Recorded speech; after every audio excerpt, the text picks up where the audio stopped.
ნიჭიერია, მაგრამ ზარმაცი. ხო ყველას ხსმენია. დღეს ვეცდები გავშალო ნიჭიერება რა არის, როგორ შეგვიძლია შევხედოთ ცოტა სხვა კუთხიდან.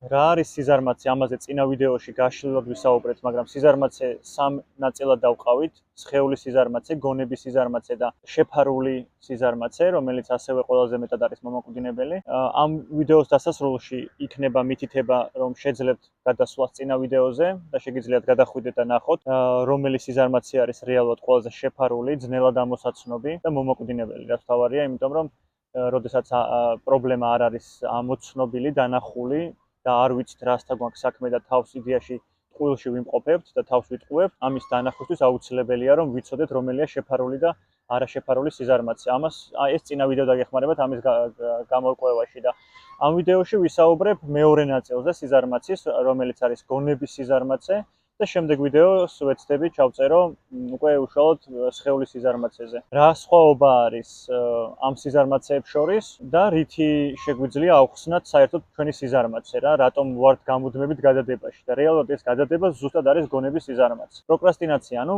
ხვალეზე, მერეზე გადადება.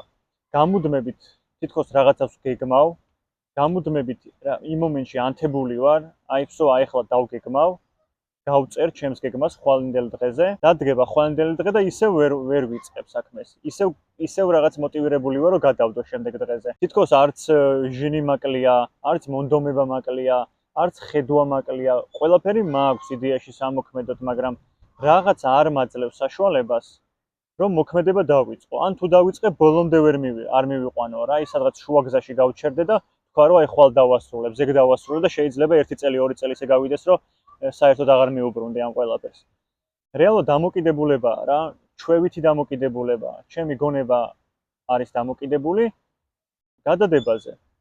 და ვერც ხსნით რეალურად საიდან იწყება ეს ყველაფერი. და ჩემს დაკვირვებას გაგიზიარებთ. აი ამ სიზარმაცესთან დაკავშირებით. რეალურად ჩემი დაკვირვებით სიზარმაცე საწყისი მდგომარეობა არ არის. რეალურად არც ემოცია არ არის. თითქოს რაღაცა უნდა იყოს სიზარმაცე, აი ამ გადადების ჩვევის გამოხატული როგორც სიზარმაცე, აი ამის საწყისში თითქოს რაღაცა უნდა იყოს რა. რაც ამ ყველაფერს იწვევს. იმიტომ რომ ეს ახსნა შეუძლებელია. თითქოს მოტივირებული ვარ ყველანაირად. მზადყოფნაში ვარ ყველანაირად. გეგმაც დაწერილი მაქვს. გარშემო პირობებიც ხელს მიწყობს. და ეს არის, უნდა დავიწყო და არა, ვერ ვიწყებ. რა შიგნით რაღაცა ხდება ჩემში ისეთი, რაც თითქოს დიდი ბეტონის კედელია, რომელიც არ მაძლევს საშუალებას, რომ მის მიღმა გავიდე. და ჩემი დაკვირვებით აი ეს დიდი ბეტონის კედელი არის პერფექციონიზმი. რეალურად საწყისში სიზარმაცე, როგორც ესეთი, არ არის საწყისი თვითონ სიზარმაცე. საწყისი არის ჩემი ხასიათის დეფექტი, რომელსაც ქვია პერფექციონიზმი. და ეს პერფექციონიზმი ხდება ზუსტად ის დაბრკოლება, რომელიც აღარ მაძლევს საშუალებას საერთოდ მოქმედებაში მოვიდე, ან თუ მოქმედება დავიწყე, ბოლომდე მივიყვანო. როდესაც ჩემ თავს ვაკვირდები, ვაწყობ, რომ წინასწარი განწყობა მაქვს იმისი, რომ თუ რაღაცას გავაკეთებ, იდეალურად უნდა გავაკეთო რა. თუ რაღაცას დავიწყებ, მისი ფინიში უნდა იყოს სრულყოფილი. თითქოს მე აი ამ ვიდეოსაც რო ვწერ, ამ ვიდეოების ჩაწერასაც ძალიან დიდი ხანი წელავდი, იმიტომ რომ რავი, მონტაჟი არ ვიცოდი, შესაბამისი აპარატურა არ მქონდა, სტუდია არ მაქვს. არა და შინაგანი სურვილი მაქვს, მაგრამ თითქოს სურვილი არის, მაგრამ ხელსაწყოები და გარშემო პირობები არ მიწყობს ხელს რა. და მან დავაფიქსირე ხასიათის დეფექტი, რომელსაც ქვია პერფექციონიზმი, რომელიც მეუბნება, რომ თუ იდეალური გარემო პირობები არ მაქვს, იდეალური სტუდია არ არის, იდეალური ადამიანები არ არიან ჩემით დაინტერესებული, დიდი მოთხოვნა არ არის, აპარატი არ მაქვს და თუ ყველაფერი იდეალურად არ მექნება, აქამდე აზრი არ აქვს დაწყებას, უხარისხო გამოვა. აი მოდი ყველაფერს შევიძენ, ყველაფერს დავალაგებ, მოთხოვნაც იქნება, სტუდიაც იქნება, აპარატურაც იქნება და მე ამ ყველაფერს დავიწყებ რა და მე გავაკეთებ. ეს არა მარტო გადაღებებზე, ხო, არამედ აბსოლუტურად ყველა სფეროში თუ დააკვირდები, აბსოლუტურად ყველა სფეროში გონება იძახეს იმას, რომ თუ რამეს გავაკეთებ, ეს იდეალურად უნდა გავაკეთო რა. თუ არა და ჯობია რომ საერთოდ არ გავაკეთო. მაგალითად მე შინაგანად მქონდა ძალიან დიდი ხანი მოთხოვნილება რომ მეწერა. წიგნი დამეწერა, მოთხრობები დამეწერა, ჩემი ნააზრები დამეწერა. შინაგანად ამით ძალიან დიდი მოთხოვნილება მქონდა. მაგრამ აი განცდა ჩდებოდა ეგეთი, რომ თითქოს სიტყვები ვერ დაიტევს ამ ყველაფერს რა. ანუ ჩემში იმდენი რაღაცა ხდება, იმდენი ნააზრევია, იმდენი დაკვირვება, იმდენი ემოცია, იმდენი ფიქრია. ეს ყველაფერი რომ გადმოვიტანო, ვიცი რომ ძალიან ბევრ ადამიანს დაეხმარება. პირველ რიგში მე დამეხმარება, იმიტომ რომ ამის რეალიზაცია მოხდება და გადმოვა, მაგრამ სიტყვა არ მოიძებნება საკმარისად ისეთი და იმდენი, რომელიც სრულყოფილად გადმოცემს იმას, რაც ჩემში ხდება. ამის გამო საერთოდ არ დავწერ. მაგალითად, ჩემში ყოველთვის იყო სურვილი, რომ ეხატა, მაგრამ ხატვა უნდა ვიცოდე, არ მისწავლია არასდროს. მოდი ვისწავლი, დავემსგავსები იმათ, ვინც ხატვა იციან და მე შემიძლია დავხატო. მე ყოველთვის მინდოდა, რომ პირადი საქმე მქონოდა, მაგრამ სულ რაღაცეებს თითქოს ვიღაცებს ვბაძავდი ამ საქმეებში, იმიტომ რომ მე თუ რაღაცას გავაკეთებ, ეს უნდა იყოს იდეალური. თუ არა და მერჩევნია სხვის გზაზე ვიარო. იმიტომ რომ მიღებულია ეს გზა. არ გამაკრიტიკებენ, არ გამოიშვერენ თით ჩემზე და არ იტყვიან, რომ იცი რა იდეალური არ არის. იმიტომ რომ სხვასაც აქვს მსგავსი და მინიმუმ ისეც მაინც გავაკეთებ, რა სხვის გატკეპნელ გზაზე ვივლი. მაგრამ ჩემი რაღაცა ინიციატივის წამოწყება ყოველთვის მიჭირდა, იმიტომ რომ გონებაში მქონდა სულის დაბრკოლება, ამას გინდ კომპლექსი დავარქვათ, გინდ ხასიათის დეფექტი, მთავარი არის ის, რომ პერფექციონიზმი იყო ჩემთვის ძალიან დიდი დაბრკოლება, რომელიც რეალურად არ მაძლევდა საშუალებას უბრალოდ ჩემი სურვილების მანიფესტაცია მომეხდინა რა. ეს სურვილები გამომევლინა. ჩემში რა მოქმედებების სურვილიც იყო ეს, რომ გამომევლინა ამის საშუალებას არ მაძლევდა და ძალიან დიდი ხანი მე სიზარმაცეს ვაბრალებდი, ვიძახდი, რომ აი ზარმაცი ვარ რა. რა ვერ მოვაბი თავი ახლა რომ დაიწყო ამის კეთება.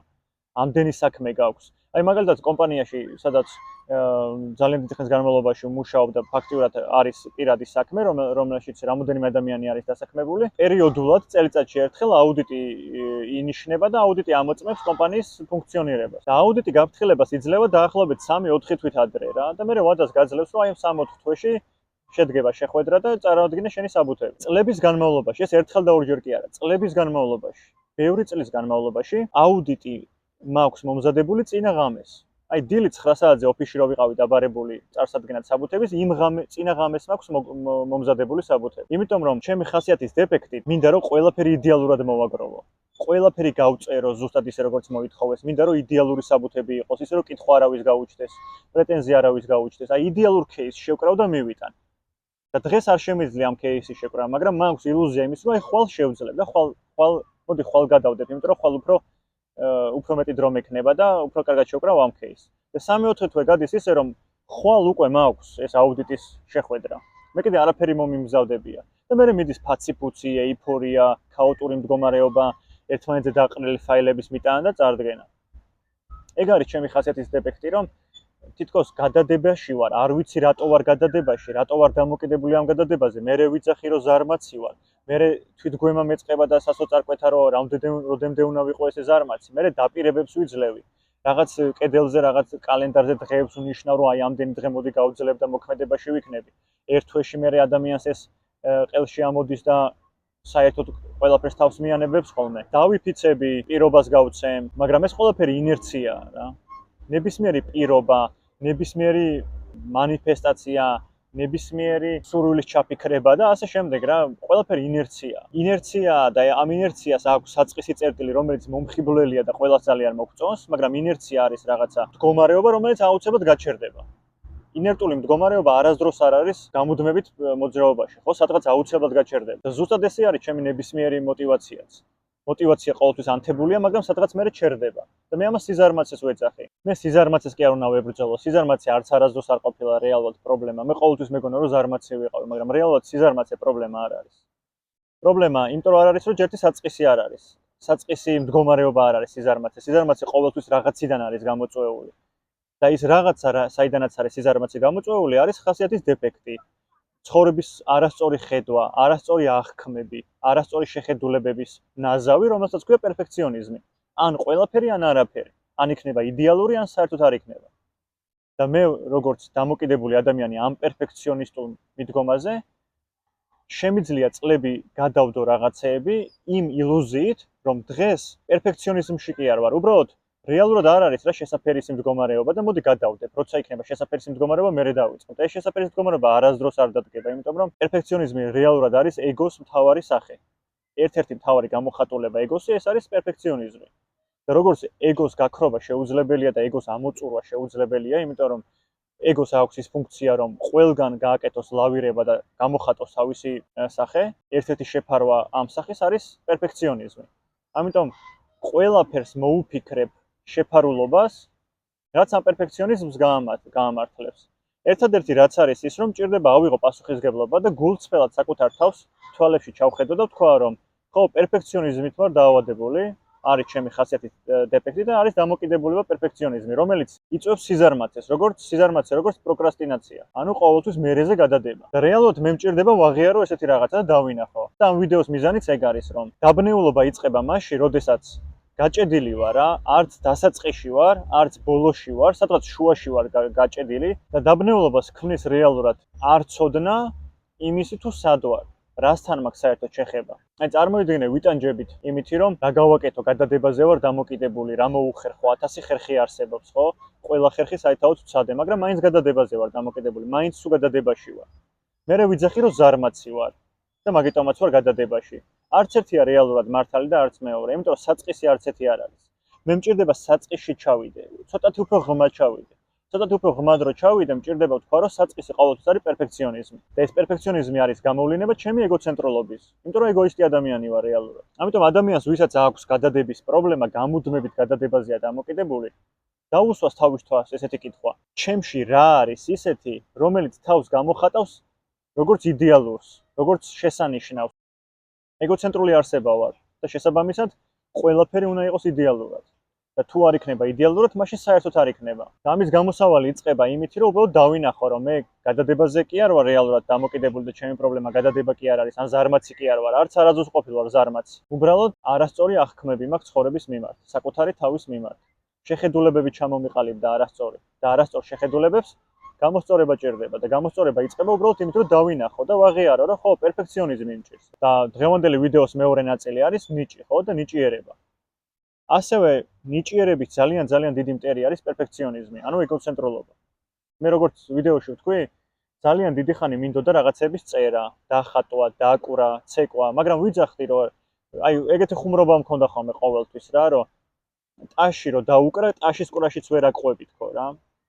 იმდენად არ მაქვს სმენა, რომ ტაში რო დაუკრა ვერ აყვები და ეს სამეგობროში ძალიან კარგი ხუმრობა იყო ხოლმე, იმიტომ რომ რეალურად მართლა იმდენად გაფანტული ვიყავი იმ დაჯერებაში, რომ მე არ მაქვს ნიჭი სმენის და მუსიკალურობის, რომ მართლა ელემენტარული ტაშის კომბინაცია რო გაეკეთებინათ მეგობრებს ვერ ავყვებოდი რა. და ვიძახდი, რომ სიმღერაში ნიჭი არ მაქვს, მუსიკაში ნიჭი არ მაქვს, ხატვაში ნიჭი არ მაქვს. იმიტომ რომ მე გამუდმებით ვადარებ სხვას, ჩემ თავს. გამუდმებით შედეგზე ვარ ორიენტირებული.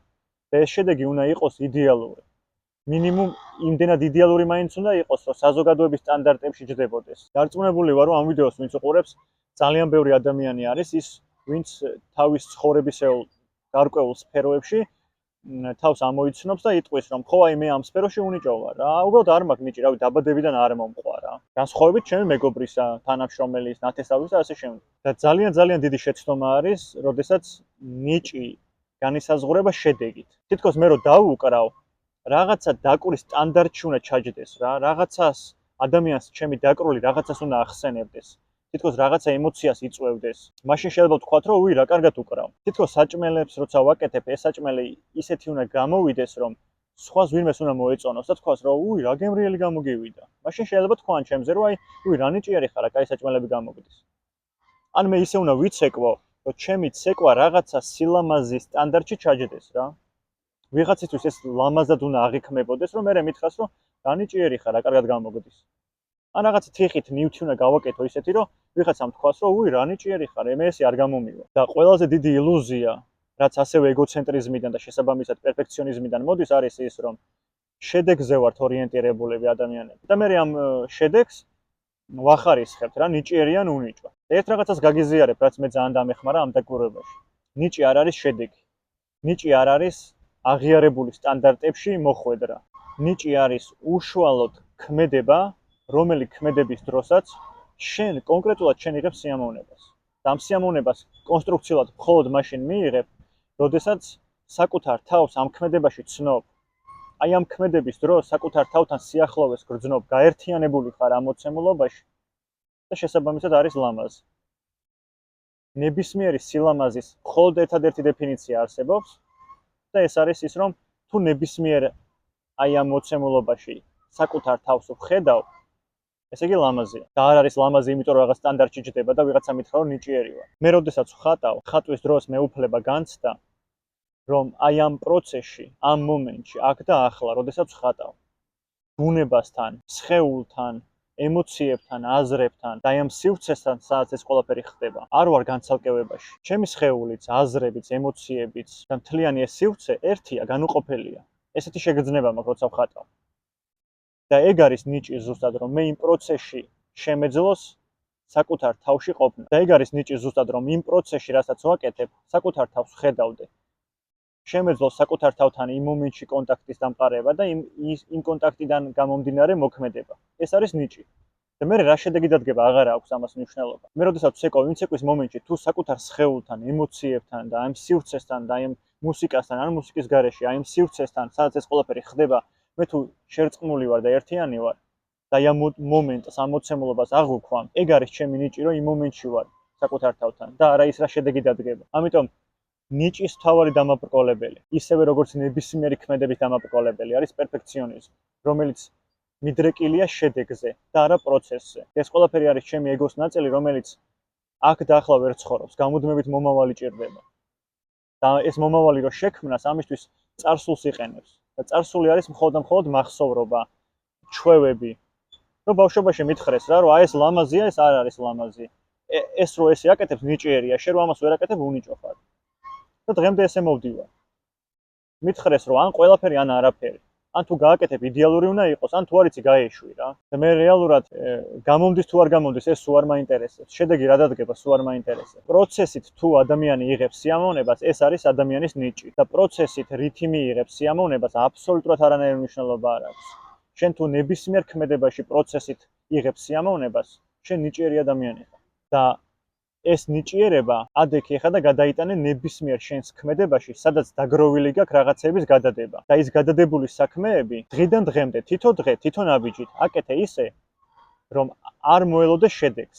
არ გააკეთო, იმიტომ რომ შედეგი შენთვის მერე ხელსაყრელი დადგება, საქმეები ჩამოგშორდება, თავის ტკივილი მოგშორდება, кейსი დაიხურება. არა. შენი ყველა მოტოვებული საქმე, რომელიც გასაკეთებელი გაქვს, დღის გეგმაში შეიყვანე და დღიდან დღემდე პატარ-პატარა ნაბიჯებით გააკეთე ისე, რომ თითო ნაბიჯის გადადგმისას და თითო გადადებული საქმის მოქმედებაში მოყვანისას პროცესით მიიღე სიამოვნება. აი იმ პროცესში იყავ, დაუკავშირდი საკუთარ თავს და იმ პროცესით მიიღე სიამოვნება. და ეს არის შენი ნიჭი, რომელიც ნიჭის გაძლევს ენერგიას და სიცხადეს, რომ მოქმედებიდან მოქმედებამდე ამ სიცხადით აკეთო და არა იმით, რომ შედეგი დადგეს. რა წამსაც შედეგში შეხვალ, იმ წამსვე შემოვა გადადების სურვილი, შემოვა სიზარმაცე, ამოქმედება პერფექციონიზმი, გამოიღვიძებ ჩემი ეგოცენტრიზმი, ისევ გადავდებ და ისევ დაველოდებ, რომ იდეალური იყოს შედეგი. ადამიანი არ შეიძლება ეძებდეს სრულყოფილებას, მხოლოდ და მხოლოდ პროგრესი, პატარ-პატარა ნაბიჯებით. და ეს არის ნიჭი. შენ არ ხარ ზარმაცი. არც გადადებაზე მოყვარული. უბრალოდ დაბნეულები ვართ რა. დაბნეულები ვართ, იმიტომ რომ ვებრძვი სიზარმაცეს, რომლის ფესვიც სულ სხვა რაღაცა არის. არის ჩემი ეგოცენტრიზმი გამოხატული პერფექციონიზმით, რომელიც გამუდმებით მამყოფებს მომავალში, შედეგში. და რა წამსაც ამას უბრალოდ ყურადღებას გავამახვილებ, ამაზე დავფიქრდები, მივხვდები, რომ მე რეალურად პროცესით ვერც ვერასდროს ვიღებდი სიამოვნებას და ვერც ახლა ვერ ვიღებ. და მჭირდება დავიწყო სწავლა, რომ მივიღო პროცესით სიამოვნება. მომენტიდან მომენტში. და ამ მომენტიდან მომენტში მე თუ ჩემს სამოქმედოს ვაკეთებ, გადასადების საქმეები აღარ გროვდება. იმიტომ რომ ამითიც კმაყოფილი ვარ, ამითიც სიამოვნებას ვიღებ და შედეგი აღარ მაინტერესებს. დააკვირდი აბა ამ ყველაფერს. გადახედე შენს ცხოვრების სფეროებს. სად დაიჯერე რომ ზარმაცი ხარ? სად დაიჯერე რომ დამოკიდებული ხარ გადადებაზე? სად ვერ ხედავ შენს ეგოცენტრიზმს? ყველა სფეროს აბსოლუტურად დაუსვი კითხვა აბა პერფექციონიზმი ხომ არ გაწუხებს მაგ სფეროში? შედეგზე ხომ არ ხარ ორიენტირებული? დასვი აბა კითხვა, რამდენად გაინტერესებს პროცესი უფრო მეტად ვიდრე შედეგი? კარგი დაკვირვება არის. აბა წარმატებები.